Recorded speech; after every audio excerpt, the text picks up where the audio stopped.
Welcome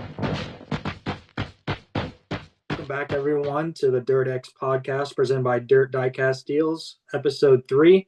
I'm Jacob Dove of Phenom Motorsports. That's CushnBangn. Start right off the bat with a recap of the World 100 at Eldora Speedway this past weekend. Man, what a race. I know both of us were watching it since Thursday through Saturday. I had full racing on my TV, watching every single hot lap, qualifying, heat race, shootout. And man, we made our predictions. I picked JD, and well, if you watched the feature, he had his flat tire. CushnBangn, though, he picked RTJ to get the win, and that's what he did. Man, just share your thoughts on that World 100 feature. It's kind of wild, wasn't it? JD wasn't as dominant as we thought. When going into that, you're like, okay, at what point does JD just lap the field? And I even made a tweet about it. I'm like, this is bloomer-like speed here. So, it was kind of surreal seeing him, not really getting whooped by any means, but not being dominant like JD has been.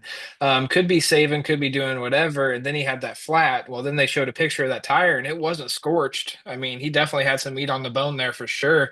So it kind of throws, was he saving? Was he just going to gun it? You know what I mean? What we don't know. You'll never know. So I don't know. Finally, Ricky runs good at Eldora, right? He's finally got a car for Eldora. The future, the stage is set. So Ricky has this car. He said he built it for Eldora. It worked. Now Ricky should be contender at Eldora every time. Looking at the results here pulled up, obviously, you can't take away that Jonathan Davenport came back to 7th after that flat tire. I know he Hmm. got put back to the end of the lead lap or whatever, but it seemed like it was going to be a race between JD, Dale McDowell, Nick Hoffman. I know Chris Madden was up there. Apparently, Chris Madden is mad at Nick Hoffman for whatever. I know both of us didn't see what happened there, but Nick was really strong throughout the week. He was up front most of the time. Dale McDowell, he was charging almost every night. He started 19th in the feature, had a chance to win it at the end. I know everybody in that crowd wanted Dale to win, but to Hmm. see a first-time winner like RTJ, even though he's one of the best drivers in the country, no doubt. It was just cool to see somebody different. And I know a lot of the Eldora crowd boos JD just because he wins there a lot, Yeah.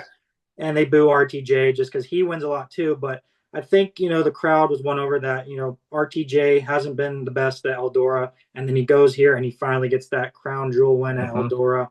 They're getting his monkey off the bat, and Dale McDowell, I think he's going to get one more before he hangs it up. Nick's going to be for the future. He's going to get one probably in the next couple of years as well. The big driver here was Tyler Urban 4th. I did not see that coming. Yeah. What are some drivers on the list here that kind of stick out to you? Turbo for sure. And outside looking in, Turbo's never been a long distance racer. He's never been a slick track racer. He's a throttle master, man. Call it what it is, and he's become damn good at it. But you're seeing, and we talked about this every episode. I feel like you're seeing these drivers mature. You're seeing them take care of stuff. You're seeing, the full complete package, and that's what happens when the younger guys come in. They don't know how to do that quite yet. Instance, you got, Drake Troutman kind of further back. He's starting to peel it together a little bit, but at the end of the day, he's still a throttle masher right now. Garrett Smith is another prime example of that. I'd even argue Hudson O'Neal still that.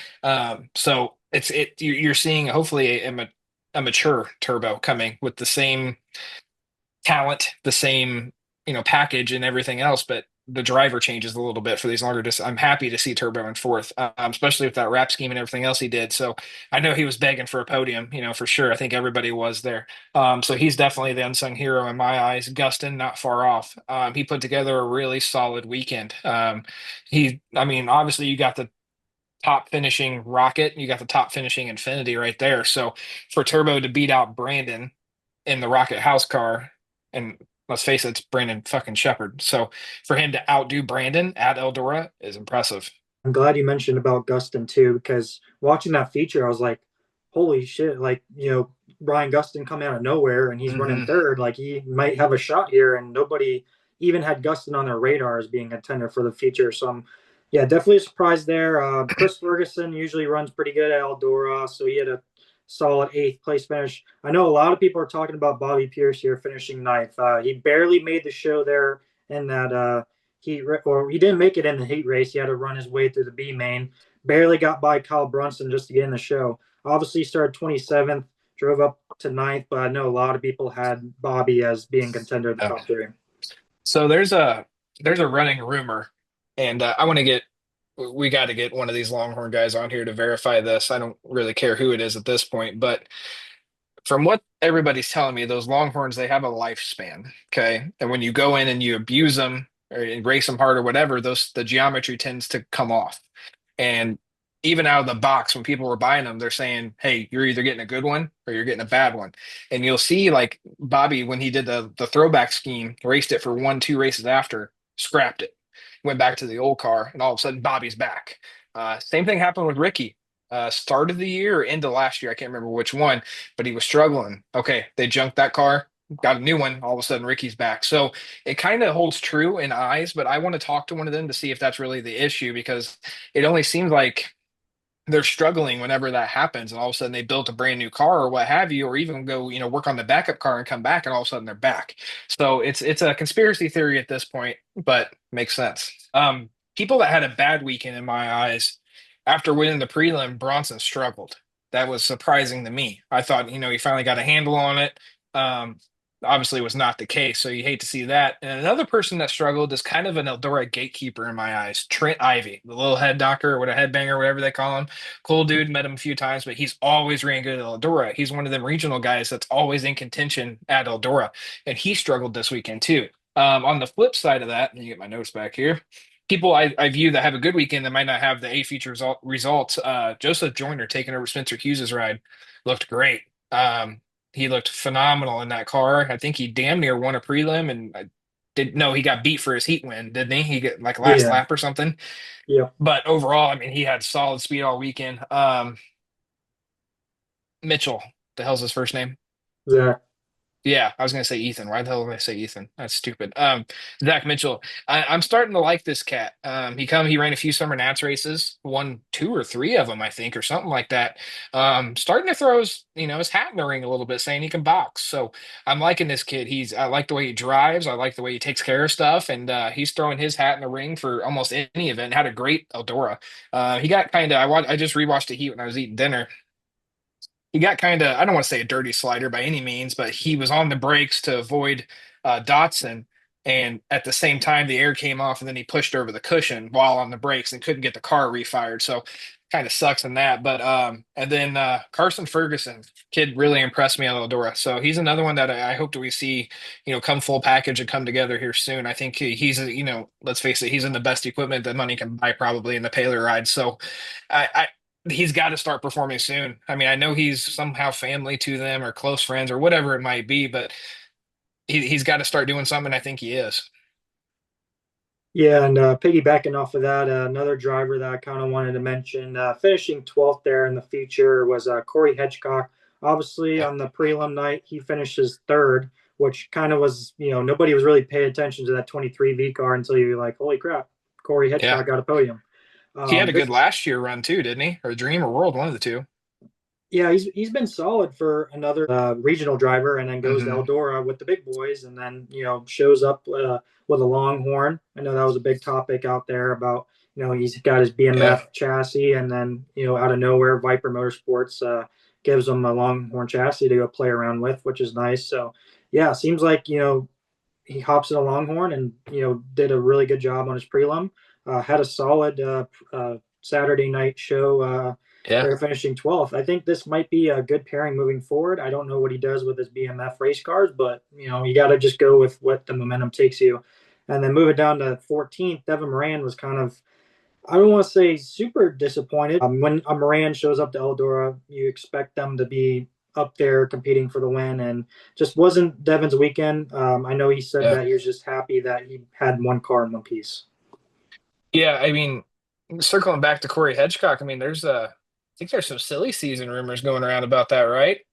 We might see that in the offseason. It's kind of coming in there. We'll see what happens. But the Viper throwing a Longhorn at him definitely raises some eyebrows. But at some point in time, man, it's hard to do both. And I think Nick Hoffman's kind of feeling that heat too. Not obviously building late models, but building the modifieds and ruling the Midwest in his cars for was 5 years now. So it's kind of tough, and he's balanced it well. And I'm not saying everybody else can. He's got a good support system at home with dad and a few of the guys he hired for the shop. But at some point in time, I think you got to pick. Do you want to be a driver or do you want to be a car builder? And Hedgecock's kind of caught there. I mean, he's got good momentum. I think he needs to go for it. Obviously, if he's got the funding behind him and what have you, and you got a brand new Longhorn thrown at him, you got to go for it. So that's kind of my take on that. As far as Moran, disappointing weekend, yeah, but it, that's not typical Devin. You know what I mean? He's always strong at Eldora. He's got no wins or anything that I know of to show off for it, but an off weekend does not count him out. Yeah, and one of the drivers that was attending Eldora, like usual, with his dad, Freddie Carpenter, was Tyler Carpenter. And he was kind of a hot topic before coming into Eldora. Some funny and cruel stuff going on social media. Just wanted to bring it up on one of our first topics. Uh, Yeah, that's well, if you don't pay attention to X that much, then you won't know who Ernie Morrison is. But if you do, then or Ernie. you've probably seen this guy comment on somebody's post before. But here on Facebook, actually, Dirt Behind the Scenes, kind of calling him out. He posted that there's not a more ignorant, douche, unintelligent group of fans other than on this earth than Tyler Carpenter fans when he doesn't win. Then again, look at Carpenter. And I know in this post they kind of called him out. What were your thoughts on this, CushnBangn? Um, Man, if you guys don't know Ernie, Ernie's just kind of like that. I think he's on our good side now, so we're gonna kind of keep the words off him a little bit. But man, Ernie, he'll go around, he'll throw shade at whoever, and he don't care. But Ernie's kind of been known to be a oh, what's the word I want to use? A Debbie Downer of sorts. Just Captain Negativity is at least what he portrays on X. I don't know him, so I don't want to comment that. But it might be a stretch, but there's a little bit of truth to it. And as you can see here, here's your reply. In his defense, I didn't think any Tyler Carpenter fans had an internet either. That's a little bit of a blow to the West Time out. Virginians. Time out. Listen, you can't you can't throw a fastball right down the middle and expect me not to hit it out of the park. Don't put that one on me. That was a low-hanging fruit, and I just grabbed the apple. So that's some of my best material, though, I will say. All right. So after the conclusion of the World 100, Dirt on Dirt put out their new top 25 rankings. And well, it seems like every time they put these rankings out, it's a big conversation on social media. People disagreeing with each other. This guy should be there. This guy should be there. Some people got left out that we think should have been in the top 25. CushnBangn, what are your thoughts? I know the number one spot is now RTJ after getting, the big win at Eldora and the past momentum that he's had, overtaking Bobby Pierce. Um, I don't hate it. I'll put it that way. How do you not? You know what I mean? Here's the thing. If put the shoe on the other foot here. If they would have left Bobby number one after getting his ass stomped at Eldora like he did, eh, the shoe would have been thrown at Flo. You know what I mean? And I wholeheartedly believe Rigsby does a great job, or whoever behind it. I'm gonna assume Rigsby is a part of this, and he does a great job with it. There's very few here I disagree with. Um, in my eyes, it's kind of hard to put Hoffman behind Devin right now. Mm-hmm. I don't see how that's a thing. Maybe they're going off, past races or whatever, but Weebles wobble, it's kind of the same thing. One runs Woo and one runs Lucas. So it's kind of how do you do that? And if Eldora put Ricky over Bobby, then why didn't Eldora put Hoffman over Devin? Yeah, I have to totally agree there because, Devin's had some bad luck this year and he's Hmm. run solid with Lucas, but these big crown jewel races are a time where we can kind of finally compare everybody all under the lights in one setting. So I think some guys down there that got votes that didn't make the top 25 kind of got snubbed, like Yeah. Drake Troutman, for example. He's fifth in the World of Outlaws point standings, leading rookie of the year, and he's not anywhere near the 25th where Greg Sallery's sitting. I mean, Greg Sallery, don't get me wrong, he's a great regional driver, PA driver. He had a solid showing at Eldora, but Has he even raced this year a lot? yeah, I mean, Greg Sallery, he's Mr. Lernerville, right? He runs Yeah. PA, but outside of that, he had a solid weekend. But when you have Drake Troutman, competing not only World of Outlaws races, he runs Lucas races, he runs Southern Thunder, he runs Hunt the Front. He'll run anything that's going on. So the amount of races that Drake runs, I think he just got snubbed because he's had a solid year. Yeah, he might not be where he was earlier this year, but he's still going to be growing in that car. Yeah, so here's my argument, and obviously you got to go with flow right now that Eldora is weighing very heavy on this, and I don't disagree with that. Here's what I kind of disagree with though is the fact that Feger dominates. I don't want to say dominate, wrong wording. He is very successful summer nats, and then when the big boys come in town, he's top five, top seven, top 10. But then you got, and correct me if I'm wrong here, I don't watch a lot of the Southern stuff, but why would, where'd he go? Why would McDowell be all the way up to 11th and arguably having one good race? So does Eldora, is that the 70 percentile or the rest 30? Because if that's the case, then you have no excuse for Hoffman being under Devin once again. So I don't know. I think this one they should have reviewed it a little bit more before they hit the send button on this one. Yeah, I'm glad you brought up McDowell because in the 11th and 12th spot there, you got two guys who, don't get me wrong, they're not full timers per se. They don't, run a Port of Outlaws or a Lucas schedule, but when they do have, a crown jewel race or important race like Eldora, they usually do pretty well. But like Chris Madden, I know a lot of people have talked about this as well. Like he's already supposed to be retired, right? He said it before, Yeah. but he's continuing to show up now and race, and yeah, he does pretty And well. and he's fucking contending. Sorry, I didn't mean to interrupt you, but he's top three. He's podium. So how do you put him under McDowell? Anyway, sorry, go ahead. No, I'm glad you brought that up too.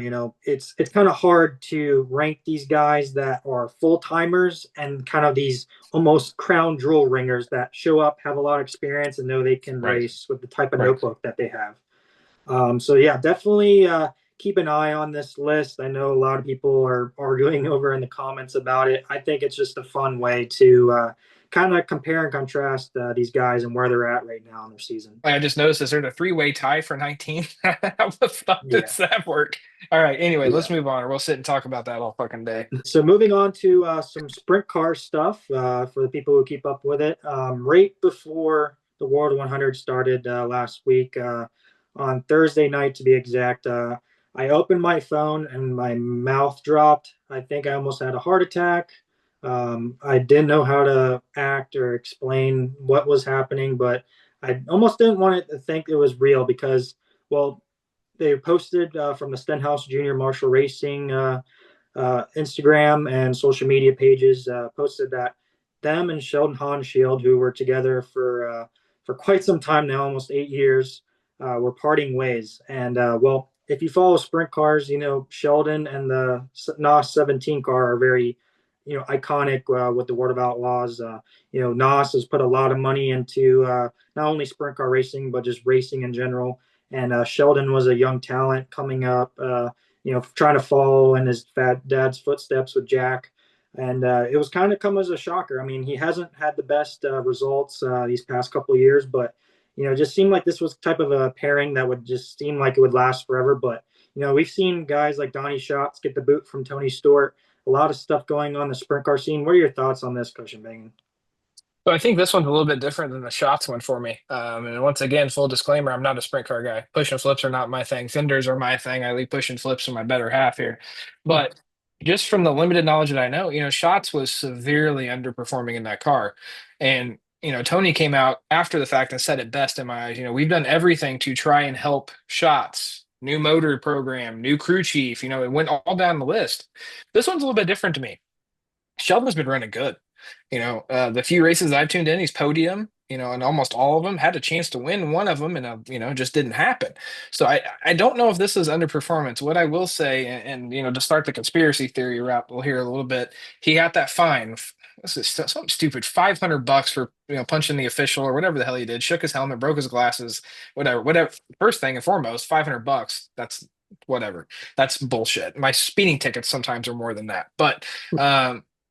And then this comes out a day or two later. All I'm saying is if that's not the reason, the timing is impeccable. Definitely weird to just out of nowhere part ways with the team. I mean, obviously he's still filling in in this car for the rest of the year, so it wasn't an immediate effect like the shots deal. But yeah, just it's gonna be weird next year not seeing him in this car.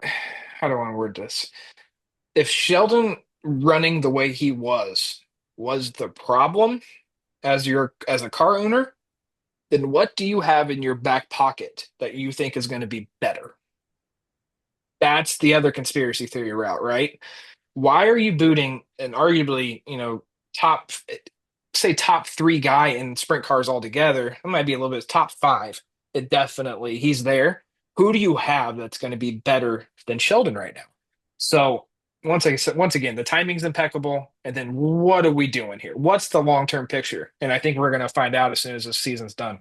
For anyone that follows me on social media with my silly videos, I kind of posted my own version of what happened if Sheldon reacted the way to the news.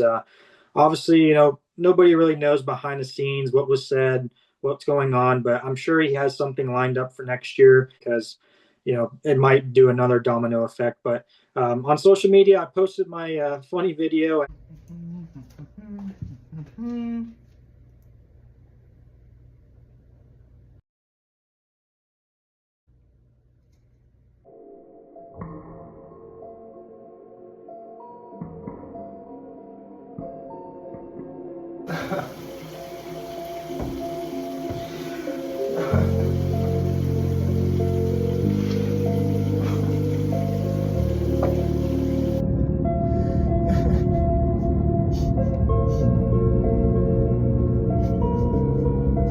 When we actually got a reaction here, which I thought was spot on, and I kind of centered my skit around this. But yeah, from Haudenschild Racing, why is this giving Fresh Prince of Bel Air vibes when Will Smith walks in and it's completely empty?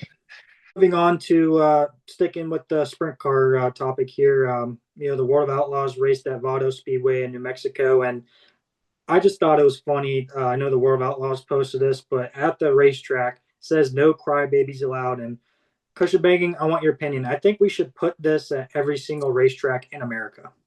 No, you're not lying. But let's do a little bit of fact check here. Is that the doesn't the Kearns still own that track? Kearns or his dad or something like that. I thought the people that own that, or maybe it was in the past or something, they came and bought Macon, right? And then they just recently sold it. So if it's that guy, I've met him, and this makes a lot of sense. He's a very, southern just ball of fire, man. And him to does not surprise me, but I don't disagree with it. I'd like to know a little bit more of a backstory of what happened and what this angles to, but yeah, I don't disagree with it. Well, this meme kind of hit home a little bit. Anyone who knows me personally knows I am not the biggest Bobby Pierce fan at all. So when I saw this on Facebook, actually, another dirt behind the scenes post here said somewhere in the stands of Eldora is this guy. And well, if you kept up with NASCAR at all, Drewski did a funny skit at Darlington, I believe, and dressed up as your typical NASCAR fan, but they incorporated the boo, Bobby Pierce boo type of thing here. And I thought it was really funny. I can kind of relate to this being at Eldora and, booing the 32 car. What are your thoughts about this? So, no, I got more questions. Why aren't you a Bobby Pierce fan? I think we have to save that for a whole episode because I could go on and on about it. Oh, yeah, the most political answer whatsoever. Fuck off. Um, I mean, this is so I think this one's a little bit backwards. I think every guy that looks like that is a huge Bobby Pierce fan from what I'm seeing. I think they're them and Tyler Carpenter fans, probably, brother and sister. Anyway, I think it's backwards. Usually, once again, guys that look like this would rather cheer Bobby. It's guys that look a little bit different that, boo Bobby. And I think a lot of it comes from his attitude a little bit, but a lot of it comes from him winning all the time as well. That doesn't help. So we wanted to take a moment here to quickly talk about Dirt Diecast Deals, our proud sponsor. Just came on last week with us, and we did a little fun little scheme here on X and posted about the whole silly season news and pretended that we were driving the X dirt late model here. Just a fun little render I did, but want to let our viewers know if you go to dirtdiecastdeals.com, use code DIRT-X and you get 5% off. Definitely check it out. He's got some great dirt late models on there. More racing coming up this week. Thursday night, unfortunately, I won't be there to make it, but a very special and important race, especially if you were a Scott Bloomquist fan growing up. They'll be having the Bloomquist Memorial at Volunteer Speedway, Bulls Gap, Tennessee. Definitely check that race out on Flow Racing Night in America. Definitely a special race. Scott's getting inducted in the Hall of Fame. If you can't make it out, definitely tune in on Flow Racing. They'll have it. But Friday night, the World of Outlaws Real American Beer Late Models head to Needmore Speedway in Georgia. I'll be there on Friday. Well, CushnBangn, what do you think? We got Bobby Pierce and Nick Hoffman on this graphic. So are we going to see another Bobby versus Nick show? Depends on who else shows up. I believe Lucas is off this weekend, right? Yep. Or are they somewhere? Nope. No. So you'll get Lucas cars here. So I don't think it'll just be those two. So no, sick track. I love Needmore. It's fun to watch on TV. I've never been there, so I'm stoked. The good news is the real reason why you're going. Crown Vics are $700 to win. I'm glad you brought that up because one of our Phenom Motorsports guys, Tyler Landis, will be there running his Crown Vic. So make sure to come out and support him as well. Yeah, I'm really looking forward to it. It's kind of been it's really been unfortunate down here in Florida because we've had so many rainstorms and a lot of tracks have canceled ahead of time or the day of. So many rainouts. So praying that this weekend is going to be a full go. No clouds in sight. I won't be listening to my country playlist that has any words that have the R word in it. That's usually my routine. And hopefully we get to see some good racing. Do you guys ever get alligator delays? Like, does that one ever run on the racetrack? Personally, never seen an alligator on the racetrack. If you ever go to Volusia Speedway Park in Barberville, there is some gators hanging out in the pit area. And yeah, I met that one. Yeah. That's well, I guess I can tell it on here. First time I met the Gundaker brothers. We were actually on our honeymoon. I flew down and Kyle was racing over there. So we went and saw Kyle. First time I met Trevor. And later that night, I'll tell you, somebody hopped in to try and get that thing. And it's not like the first time it's ever happened, but this person couldn't find it. And I mean, I don't have a cool ending to it, but yeah, I saw it that day and we, had a few beverages and somebody jumped in to go get it and I'll leave them nameless, but it was absolutely hysterical. If you go this weekend and an alligator runs on the track, will you get out there and stop it? You see, I don't know. And I hope FWC doesn't watch our videos or isn't interested in racing because, I mean, I Who don't the know fuck how is many. that? FWC is the wildlife management. So they're Oh, like the I thought police that sounds like for, some wrestling company, like Florida Wrestling Company or something. I thought it was like some, pro wrestling shit. no, that's a good comparison. No, they're basically the police for the animals and the environment. So yeah, there's so many videos that I've been shown of, I'll leave the drivers nameless, but them messing with the gators at Volusia, and it's almost come a tradition now. And back to your question, I mean, Georgia has some good food, but I think they need some gator tail on their menu, so maybe it'll happen. You just totally sidestepped my question.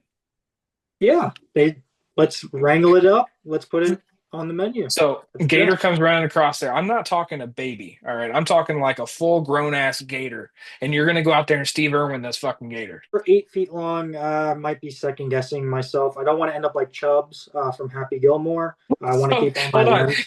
It's a feet measurement. So you're gonna bring a tape measure out there and measure it first. Say, oh See, no, this one's just over the limit.